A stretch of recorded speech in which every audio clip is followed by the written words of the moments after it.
صلی اللہ علیہ وآلہ وسلم نے سلام کے بعد بیٹھ کے ذکر کیا ہے۔ ان اذکار سے، ان دعاؤں سے فرار حاصل کرنا یہ اصل میں خسارے کا کام ہے۔ اور میری سمجھ سے ظاہر ہے کہ وہ بیچارے جن کو میں فکری مسکین نہیں کہہ سکتا ہوں، اللہ تعالیٰ ان کے حال پہ رحم فرمائے، جو امت کو بجائے یہ ذکر سکھانے، یہ دعائیں سکھانے کے بعد، سلام پھیرنے کے بعد کچھ پڑھنے کی بجائے نہ جانے کیا پڑھتے ہیں، ہاتھ اٹھتے ہیں اللہم انت السلام و منک السلام و الیک یرجع السلام فحینا ربنا بالسلام کہہ کے چہرے پہ ہاتھ پھیر کے کہتے ہیں دعا بھی ہوگی، سب کچھ ہو کر لوگ چلے جاتے ہیں۔ جب تک بندہ اپنی جگہ پہ بیٹھ کے ذکر کرتا ہے، اتنے فرشتے آسمانوں سے اترتے حتی یملأ ما بین السماء والارض، زمین اور آسمان کا خلا فرشتوں سے بھر جاتا ہے، جو تین دعائیں کرتے ہیں، یا اللہ اسے معاف کر دے، اس پہ رحمت فرما، اس کی توبہ کو قبول فرما۔ دیانت داری سے بتائیے، ایک نماز بندہ پڑھے، اپنی جگہ پہ بیٹھا ذکر کر رہا ہے جو اللہ کے رسول نے سکھائے ہیں، اگر اس کی بخشش ہو جائے، اس میں رحمت کا نزول ہو جائے، اس کی توبہ قبول ہو جائے، تو اس سے بڑا بھی کہ دنیا میں خوش نصیب ہے۔ اس لیے میرے معزز، میرے محترم، ان دعاؤں کو یاد کیجئے، ان اذکار کو یاد کیجئے۔ سلام کہنے کے بعد ہمیں کیا کرنا چاہیے؟ رسول اللہ صلی اللہ علیہ وسلم کے صحابی عبداللہ ابن عباس رضی اللہ تعالیٰ عنہ سے مروی ہے اور فرماتے ہیں كنا نعرف انقضاء صلاة النبی صلی اللہ علیہ وسلم بالتکبیر، جب نماز ختم ہوتی تو ہمیں پتہ چل جاتا۔ کیسے؟ صحابہ کرام کہتے اللہ اکبر۔ پتہ کیسے چلتا کہ نماز ختم ہوگی ہے؟ سلام کہنے کے بعد اللہ اکبر الفاظ بولتے ہیں، تکبیر۔ اللہ اکبر کہنے کے بعد رسول اللہ صلی اللہ علیہ وسلم جب سلام پھیرتے استغفر ثلاثا، تین مرتبہ استغفر اللہ استغفر اللہ استغفر اللہ کہتے، وقال اور پھر یہ کہتے اللہم انت السلام ومنک السلام تبارکت یا ذا الجلال والاکرام۔ ان الفاظ کو بھی ادا کیا کرتے۔ رسول اللہ صلی اللہ علیہ وآلہ وسلم نے معاذ بن جبل کو یہ دعا بھی سکھائی جو بڑی ہی آسان اور بڑی ہی خوبصورت دعا ہے، اللہم اعنی علی ذکرک و شکرک و حسن عبادتک۔ یہ کتنی خوبصورت دعا ہے، اے اللہ میری مدد فرما، اعنی علی ذکرک، میں تیرا ذکر کروں، و شکرک، میں تیرا شکر ادا کروں، و حسن عبادتک، اے اللہ میں تیری خوبصورت عبادت کروں، اس میں میری مدد فرما۔ اور مغیرہ بن شعبہ رضی اللہ تعالیٰ عنہ بیان کرتے ہیں اللہ کے رسول صلی اللہ علیہ وسلم نماز کے بعد یہ دعا بھی پڑھا کرتے، لا الہ الا اللہ وحدہ لا شریک لہ، لہ الملک ولہ الحمد وهو على كل شيء قدير، اللهم لا مانع لما اعطيت ولا معطي لما منعت ولا ينفع ذا الجد منك الجد۔ لا الہ الا اللہ، اللہ کے سوا کوئی عبادت کے لائق نہیں، وحدہ لا شریک ہے، ساری بادشاہی اسی کے ہاتھ میں ہے، ساری تعریفیں اسی کے لیے ہیں، وہی ہر چیز پہ قادر ہے۔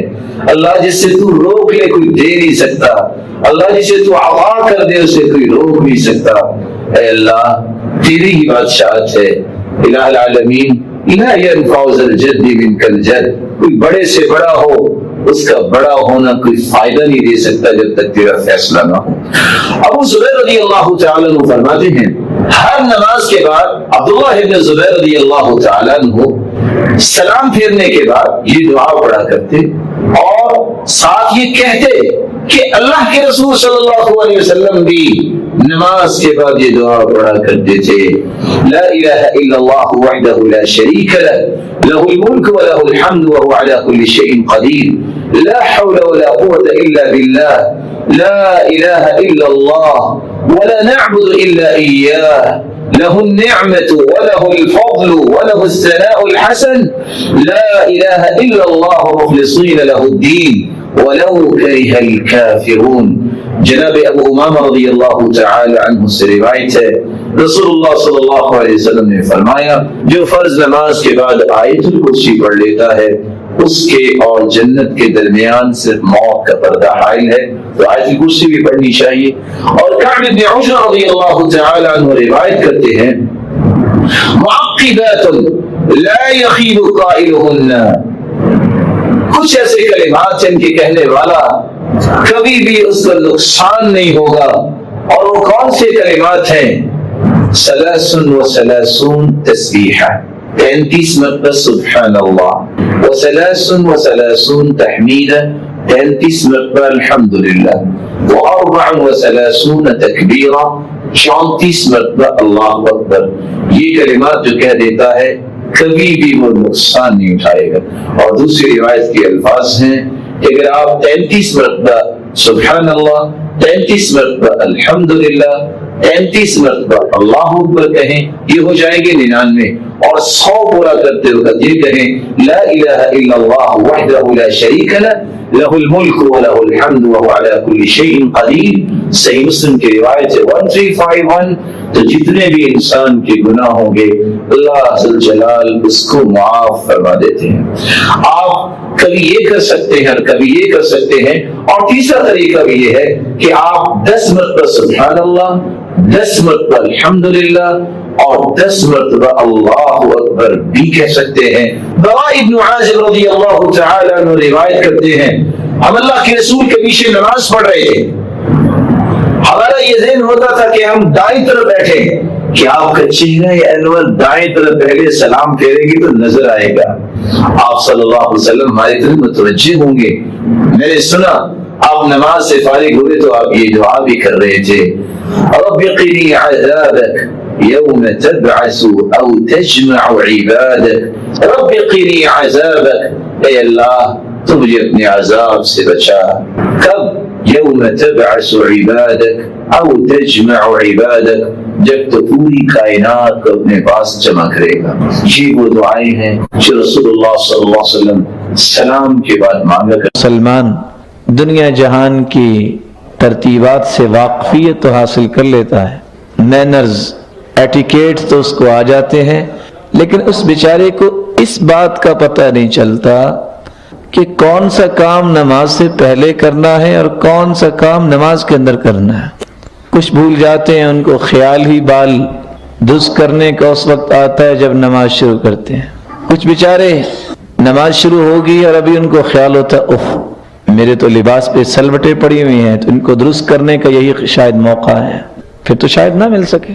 اور کچھ لوگوں کا یہ نظریہ ہوتا ہے کہ دنیا جہان کے تخیلات جو نماز سے پہلے تو نہیں آ رہے تھے، نماز میں کھڑے تو ہو جاتے ہیں لیکن اپنے ہی تخیلات کی وادی میں سیر کرنا شروع کر دیتے ہیں، اور حقیقتاً ان کو پتہ بھی نہیں چلتا۔ اگر سلام پھیرنے کے بعد ان سے گزارش کی جائے کہ امام محترم نے کون سی صورتیں تلاوت کی تو ان کو کچھ پتہ نہیں ہوتا۔ رسول اللہ صلی اللہ علیہ وآلہ وسلم نے اس کیفیت سے منع کیا ہے، اور اس کیفیت کی نشاندہی کی ہے جس کیفیت کے ساتھ نماز پڑھنے سے انسان کی نماز اللہ کے ہاں قابل قبول ہو جائے۔ آپ یہ بات سن کے حیران تو ہوں گے، آج حالت تو یہ ہے، ایک وقت تھا جب اللہ کے رسول صلی اللہ علیہ وآلہ وسلم بلال سے فرمایا کرتے ارحنا یا بلال، ارحنا، اذان کہیے، نماز پڑھیں، کچھ سکون مل جائے، ارحنا یا بلال۔ اور آج اگر کسی امام محترم کو توفیق مل جائے وہ صبح کی نماز میں 60 سے 100 آیات تک کی تلاوت کی سنت کو زندہ کر دے، یا اللہ کی توفیق سے سجدہ اس کا لمبا ہو جائے، تو مقتدی بول تو نہیں سکتے لیکن زبان حال سے ضرور کہہ رہے ہوتے ہیں انقذنا یا امام، اے امام ہماری جان چھڑا دو، آج آپ کے پاس آئیں، کل کو اس مسجد میں نہیں آئیں گے۔ فرق دیکھیے، کان اذا حسبه امر صلی، جب سرتاج رسول کو کوئی پریشانی لاحق ہوتی نماز پڑھتے، کان اذا اتاه امر يسر به خر ساجدا للہ، جب آپ کو خوشی ملتی تب بھی آپ اللہ کے سامنے سجدہ ریز ہو جاتے۔ غمی کو کنٹرول کرنا اور خوشی کے وقت اللہ کا اور شکر ادا کرنا، اس کا ایک ہی طریقہ سرتاج رسول نے اختیار فرمایا کہ اللہ کے سامنے گر جانا، اللہ کے سامنے کھڑے ہو جانا۔ اور یہاں تو حالت یہ ہے، نماز پڑھانے والے نے نماز پڑھائی، پڑھنے والوں نے پڑھ لی، 3 رکعتیں پڑھ کے عصر کی نماز پہ سلام پھیر دیا، نہ پہلی صف والے بولے نہ دوسری صف والے بولے، پیچھے سے آواز آئی جناب آپ نے 3 رکعتیں پڑھی ہیں۔ انہوں نے خیر پہلی صف والوں سے پوچھا کیوں جی میں نے 3 رکعتیں پڑھی ہیں؟ کہتے نہیں آپ نے 4 رکعتیں پڑھی ہیں۔ اس کو اور یقین ہو گیا، بھولنا۔ وَمَا سُمِّيَ الْإِنسَانُ إِلَّا لِلنَّسِهِ، انسان کو انسان اس لیے کہا گیا ہے کہ یہ بھول جاتا ہے۔ خود رسول اللہ صلی اللہ علیہ وآلہ وسلم نے ظہر کی 2 رکعتیں پڑھ کے سلام پھیر دیا، بھول گئے۔ لیکن میں جس بات کو پیش کر رہا ہوں وہ کیا ہے؟ دوسری صف والوں سے پوچھا، کہا نہیں آپ نے 4 ہی پڑھی ہیں۔ جناب آپ کو کیسے پتا چلا کہ میں نے 3 رکعتیں پڑھی ہیں؟ کہا کمال کی بات ہے، میری 4 دکانیں ہیں اور میں ہر روز عصر کی نماز کے اندر ایک رکعت میں ایک دکان کا حساب کرتا ہوں، میری ایک دکان بچ گئی ہے۔ اس کو بھی اللہ کے بندے کو یہ نہیں ہے کہ میری رکعت رہ گئی ہے، وہ بیچارہ اپنی کیلکولیشنز میں پڑا ہوا ہے کہ میری ایک دکان کا حساب باقی ہے۔ جبکہ علی رضی اللہ تعالیٰ عنہ فرماتے ہیں خشوع یہ ہے اللہ یلتفت یمینا ولا شمالا ولا يعرف عمن هو عن یمینی وعن شمالی۔ خشوع یہ ہے کہ نہ دائیں التفات ہو نہ بائیں التفات ہو، بلکہ اس بات کا تو اس کو اندازہ ہی نہ ہو کہ میرے دائیں کون کھڑا ہے اور میرے بائیں کون کھڑا ہے۔ قرآن مجید نے اس لفظ کے معانی کا تعین کرتے ہوئے 4 مقامات پر یہ لفظ استعمال کیا ہے۔ وَخَشَعَتِ الْأَصْوَاتُ لِلرَّحْمَنِ فَلَا تَسْمَعُ إِلَّا هَمْسًا۔ قیامت کے دن ہر آواز پست ہوگی، پستی کے معنی میں خشوع آیا ہے، اس لیے عربی زبان میں کہتے ہیں جدار خاشع، ایسی دیوار جو کھڑی کھڑی گر جائے اور زمین کے برابر ہو جائے۔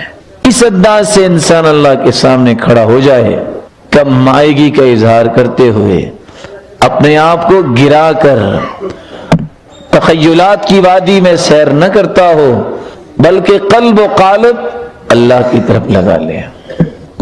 دوسری جگہ قرآن مجید نے خشوع کے معنی کا تعین کیا ہے الذین هم فی صلاتهم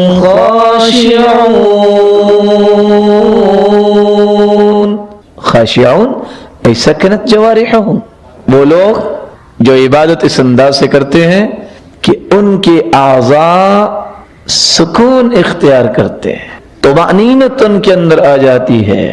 اور تیسرا معنی وَيَدْعُونَ رَغَبًا وَرَهَبًا وَكَانُوا لَنَا خَاشِعِينَ۔ انبیاء کی ہر بات کو اللہ تعالیٰ قبول کیوں فرماتے؟ ان کے اندر خشیت کی وہ کیفیت تھی۔ کیسی کیفیت؟ حدیث آپ نے سنی ہوئی ہے، ایک آیت پہ پوری رات گزار رہے ہیں محمد مصطفیٰ صلی اللہ علیہ وسلم۔ کون سی آیت؟ ان تعذبهم فإنهم عبادك وإن تغفر لهم فإنك أنت العزيز الحكيم۔ اے پروردگار عالم، یہ تیرے ہی بندے ہیں، تو اگر عذاب دے تو کوئی روک نہیں سکتا، اور اگر تو معاف کر دے تو نے مشورہ تو کسی سے نہیں کرنا، تیری ہی مرضی چلتی ہے۔ ساری رات اس آیت کو پڑھتے پڑھتے گزارتے۔ چوتھا مفہوم وَتَرَى الْأَرْضَ خَاشِعَةً فَإِذَا أَنزَلْنَا عَلَيْهَا الْمَاءَ اهْتَزَّتْ وَرَبَتْ وَتَرَى الْأَرْضَ خَاشِعَةً أي جامدة، انسان اس انداز سے جامد ہو کے کھڑا ہو، جیسا کہ صحیح بخاری بیان کرتی ہے عبداللہ ابن الزبیر رضی اللہ تعالی عنہ كان اذا قام الى الصلاة كأنه عود، جب نماز کے لیے کھڑے ہوتے تو ایسے لگتا جیسے لکڑی گاڑ دی گئی ہے۔ ہاں شریعت نے اس بات کی تو اجازت دی ہے۔ رسول اللہ صلی اللہ علیہ وسلم نے جب صحابی کو تحیت المسجد پڑھنے کا حکم دیا جمعے کے دن، فرمایا فَلْيَتَجَوَّزْ فِيهِمَا، ذرا ان 2 رکعتوں کو جلدی سے پڑھ لو، لیکن رکوع اور سجدہ اس میں بھی مکمل ہونا چاہیے۔ صبح کی رکعتوں کے بارے میں عائشہ صدیقہ رضی اللہ تعالی عنہ فرماتی ہے کہ آپ اتنی ہلکی پڑھتے کہ ہمیں لگتا ہے شاید کہ فاتحہ بھی پڑھی ہے کہ نہیں پڑھی، سورۃ الفاتحہ بھی پڑھی ہے کہ نہیں پڑھی، لیکن عام معمول یہ ہو رکوع اور سجدے میں کوئی خلل نہیں ہونا چاہیے۔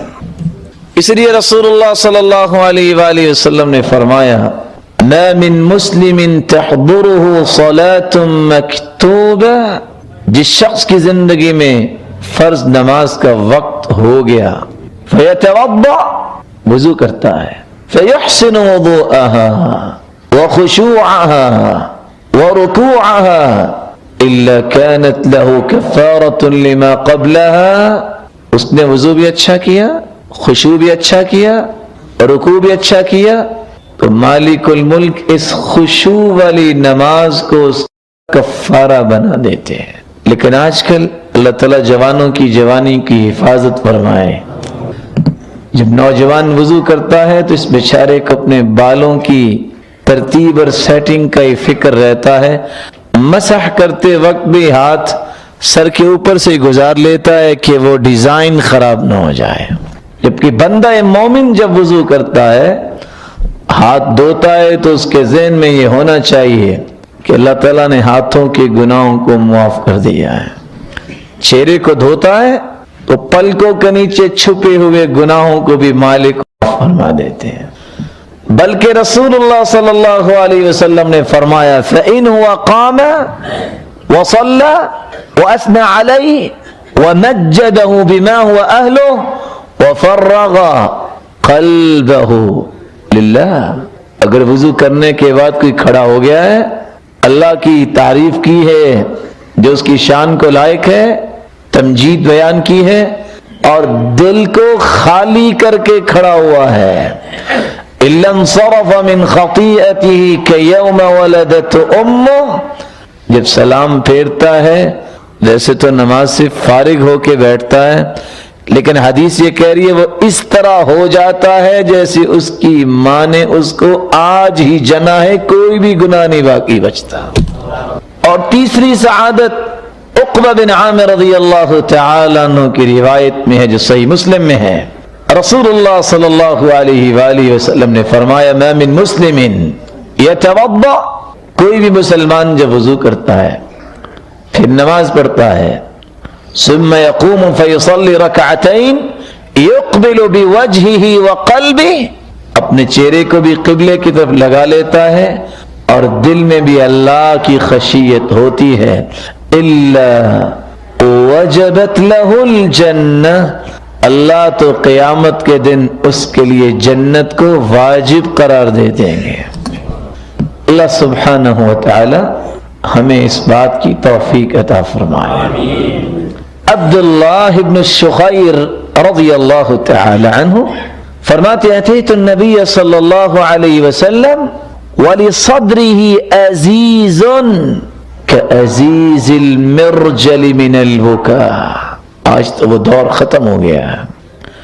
میں سرتاج رسول کے پاس آیا اور آپ نماز پڑھ رہے تھے، آپ کے سینے سے رونے کی اس طرح آواز آ رہی تھی جس طرح ہنڈیا ابل رہی ہو۔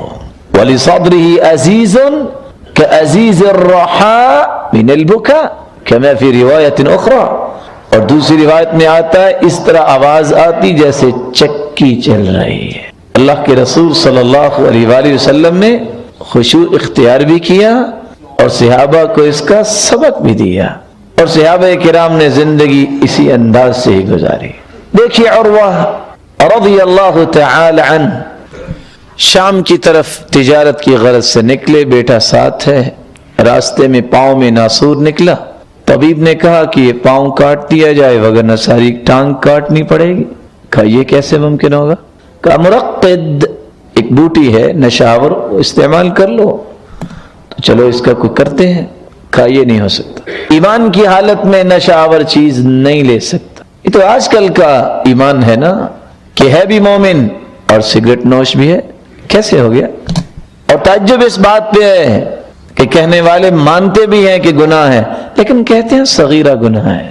اور عبداللہ ابن عباس رضی اللہ تعالی عنہ فرماتے ہیں لا صغیرۃ مع الاصرار ولا کبیرۃ مع الاستغفار، بار بار صغیرہ کرنے سے بھی صغیرہ کبیرہ بن جاتا ہے، اور کبیرہ گناہ کے بعد بھی اگر انسان سچی توبہ کر لے، استغفار کر لے تو کبیرہ بھی نہیں رہتا، اللہ وہ بھی معاف کر دیتے ہیں۔ ویسے بات سمجھنے والی ہے، کچھ چیزیں دل کے قریب ہو کے سمجھنی اور سمجھانی پڑتی ہیں۔ اگر یہ جائز ہی ہے، سگریٹ حلال ہی ہے، آپ نے دیکھا کبھی کسی بیچارے نے کھانا ٹوائلٹ میں بیٹھ کے کھایا ہو؟ ممکن ہے؟ یہ واحد حلال چیز ہے ان لوگوں کے نزدیک، اس کو ٹوائلٹ میں بھی استعمال کیا جا سکتا ہے۔ اللہ سبحانہ و تعالی ہم سب کو ایسی چیزوں سے محفوظ فرمائے۔ الغرض عروہ رضی اللہ تعالی عنہ فرماتے ہیں میں نماز شروع کرتا ہوں، آپ نے جو آپریٹ کرنا ہے کر لیجئے، اور کوئی حل نہیں ہے۔ اللہ اکبر۔ نماز شروع کی۔ ابن حجر اسقلانی رحمت اللہ علیہ جب یہ واقعہ نقل کرتے ہیں تو کیا لکھتے ہیں؟ ایک ایک لمحے کے ساتھ چلیے گا، گوشت انسانی چھری کے ساتھ کاٹا گیا اور ان کے پاؤں کی ہڈی آری کے ساتھ کاٹی گئی، اور وہ کس حالت میں ہے؟ اللہ۔ نماز سے فارغ ہوئے، تکلیف کا احساس ہوا، لیکن زبان سے لفظ کیا نکلے؟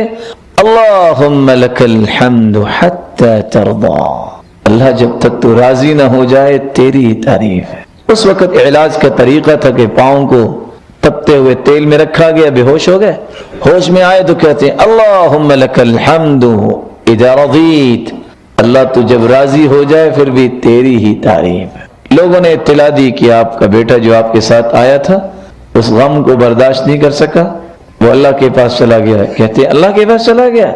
اللہم لک الحمد بعد الرضا، اللہ تیرے راضی ہو جانے کے بعد بھی میں تیری ہی تعریف کرتا ہوں۔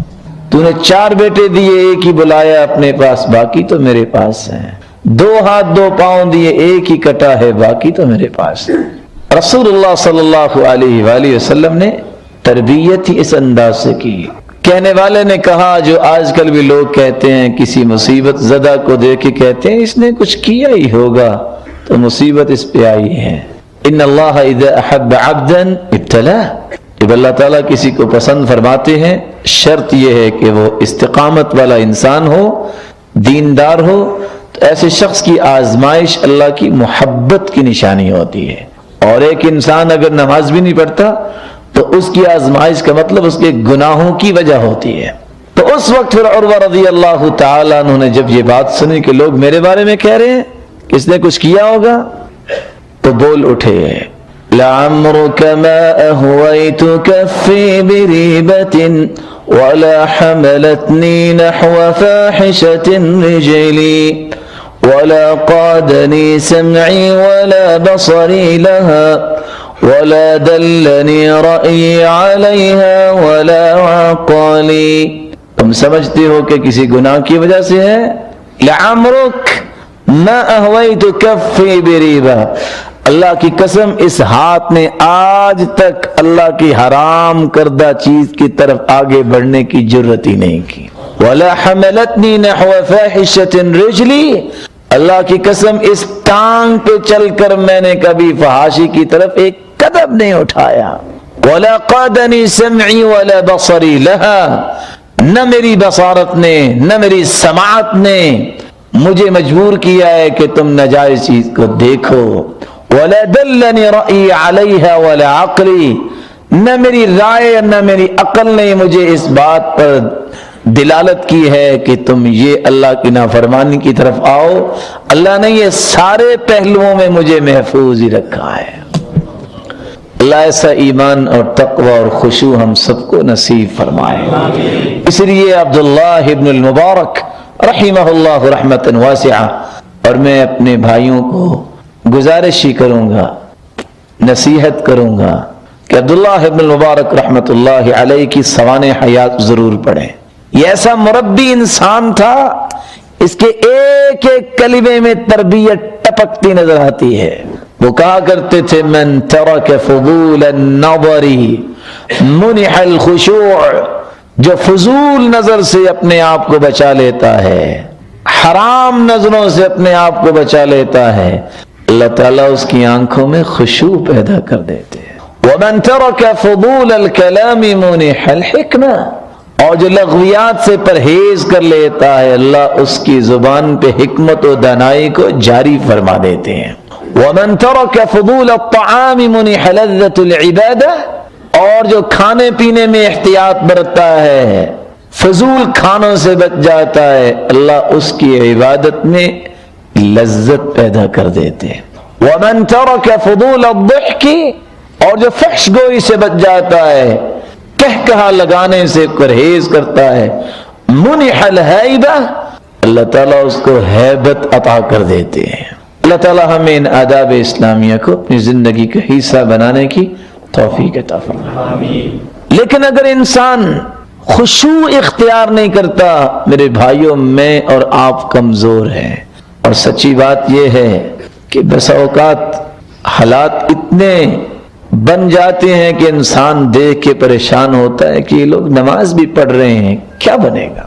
پہلا نقصان یہ ہوتا ہے جب انسان خشوع اختیار نہیں کرتا. ان الرجل لینصرف من صلاته وما كتب له الا 10 صلات تسعها ثمنها سبعها سدسها خمسها ربعها ثلثها نصفها. اس حدیث کا ترجمہ کرنے سے پہلے میں آپ سے یہ مشورہ کرتا ہوں، کیا خیال ہے اگر کسی بھائی کی تنخواہ 1000 ریال ہو، اس کو مہینے کے بعد 100 ریال دے دیا جائے، کافی ہو جائے گا نا؟ کیوں 100 ریال تھوڑا؟ چلو ہندوستانی پاکستانی حساب سے اگر کسی کی 10,000 تنخواہ ہے، اس کو 1000 دے دیا جائے مہینے کے بعد، گزارا تو چل جائے گا نا؟ جواب نہیں دے رہے. کیسے نہیں چلے گا؟ 1000 روپیہ تھوڑی چیز ہے، بجلی کا بل تو 4-5 ہزار ہی آئے گا نا، تو گزارا تو ہو جائے گا. رسول اللہ صلی اللہ علیہ وسلم بھی یہی فرما رہے ہیں کہ بندہ نماز پڑھتا ہے، کسی کو نماز کا 10واں حصہ ملتا ہے، کسی کو 9واں 8واں 7واں 6واں 5واں 4تھا اور 3را، اور کوئی آدھی نماز لے کے گھر جاتا ہے. چلو 10,000 والے کو 5,000 بھی دے دیا جائے اور بچے بھی 4-5 ہوں، نشو و نما تو اچھے طریقے سے ان کی کر لے گا نا، بولے. اور جس کی پوری زندگی کی نماز پڑھنے کے بعد قیامت کو کہہ دیا جائے 10واں حصہ ہی نماز ہے، اس کا کیا بنے گا؟ نماز ناقص ہے. دوسرا نقصان صحیح مسلم کی روایت ہے، تلک صلاة المنافق یجلس یرقب الشمس فإذا كانت بین قرنی الشیطان قام فنقرها 4 لم يذكر الله الا قليلا. یہ منافق کی نماز ہے کہ بیٹھا رہتا ہے، خصوصاً عصر کی نماز کے وقت انتظار کرتا ہے کہ سورج کس وقت غروب ہونے کے قریب ہو، پھر اٹھتا ہے. فَنَقَرَهَا 4، لفظ نقر ینقر استعمال ہوا ہے، پھر اٹھ کر 4 ٹھونگے مارتا ہے. اور آپ نے دیکھا ہوگا کچھ تو ایسے سخی سرور ہیں کہ رکوع میں جائیں گے تو سرتاج رسول کی کیفیت تو یہ ہوتی تھی، اور کوئی بیچارہ اس طرح رکوع کر رہا ہے، کسی کا سر نیچے کو گیا ہے. اور حدیث کہتی ہے لَصُبَّ عَلَيْهِ الْمَاءَ لَاسْتَقَرَّ، اگر سرتاج رسول کی کمر مبارک پر پانی انڈیل دیا جائے تو کھڑا ہو جائے. اور یہاں رکوع ہوتا ہی ایسے، کیونکہ ہم نے دنیا کے ہر اصول سیکھ لیے. گریجویشن کرنے کے لیے 500 ایڈیمز یاد کر لیتا ہے بندہ، کریٹیکل یاد کرتا ہے، لیکن اس بیچارے کو پتہ ہی نہیں ہے کہ رکوع کیسے کرنا ہے. اور رسول اللہ صلی اللہ علیہ وآلہ وسلم فرماتے ہیں ان اللہ لا ينظر الى صلاة عبد لا يقيم فيه صلبہ، ایسی نماز کی طرف اللہ تعالی نظر رحمت ڈالتے نہیں، دیکھتے ہی نہیں جس میں انسان پشت برابر نہ کرے. جس نماز کو اللہ دیکھتے ہی نہیں ہے اس کا کیا بنے گا؟ رسول اللہ صلی اللہ علیہ وآلہ وسلم نے